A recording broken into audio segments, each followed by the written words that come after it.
नमस्कार मैत्रिणींनो. तर आज आहे गुरुवार. सगळ्यांना स्वामी समर्थ.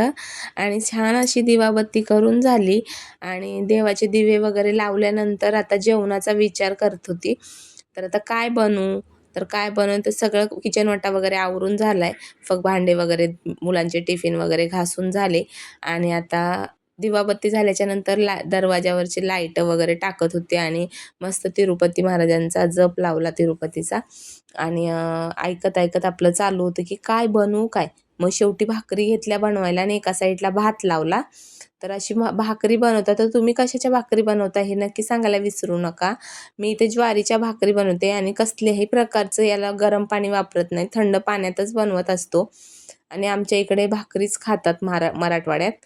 आणि ज्वारीची भाकरी ही आपल्या शरीराला खूप थंड असते आणि उन्हाळ्यामध्ये तर खूपच छान असते. त्यामुळे आमच्या इथे दररोजच हीच भाकरी खाल्ली जाते.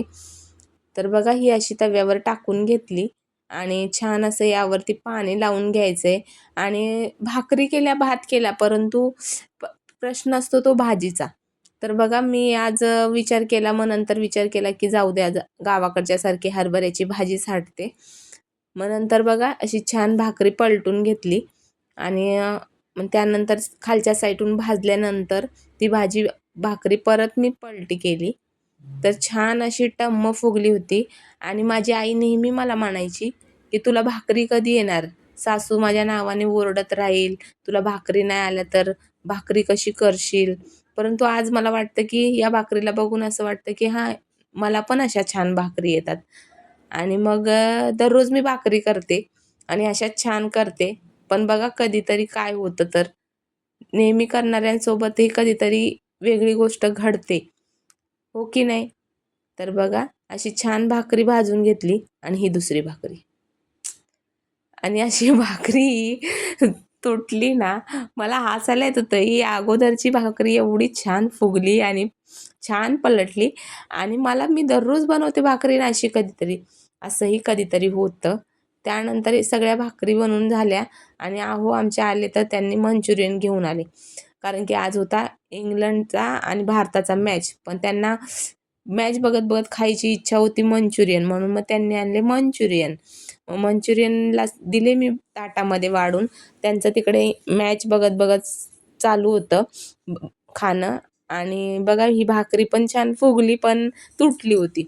असा हा मॅच चालू होता. त्यानंतर सगळ्यांनी खाऊन घेतल्याच्या नंतर मीही खायला घेतले. सगळ्यांचे खाऊन झाले आणि मी खात होती शेव. मंचुरियनची शेव आणि चटणी.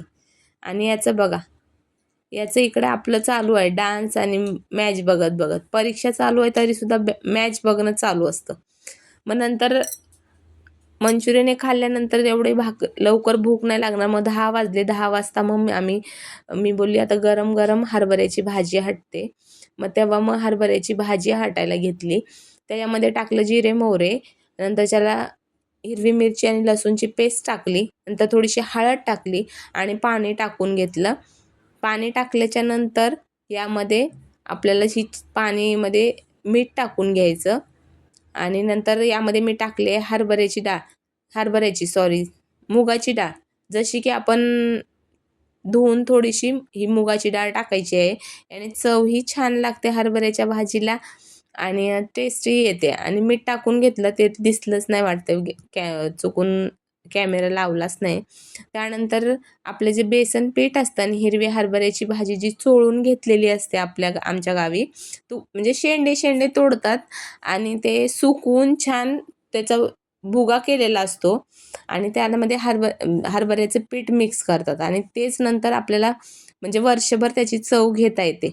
आणि ही भाजी आंबटसर असते, परंतु आता काय माहिती हल्ली हरभऱ्याच्या भाजीला आंबच नाही येत. त्यामुळं मग थोडंसं याच्यामध्ये मी सायट्रिक ॲसिड टाकत असते.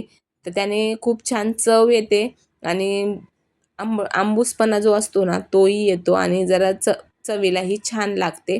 म्हणून मग त्यामध्ये आपण सायट्रिक ॲसिड टाकायचं आहे. कोण ही भाजी खाल्ली आहे ते सांगायला विसरू नका. आणि तुम्ही कोणत्या भागातून ही भाजी खाताय, म्हणजे तुमच्या इकडं कोणत्या भागामध्ये पण ही भाजी खाल्ली जाते ते नक्की सांगा कमेंटमध्ये.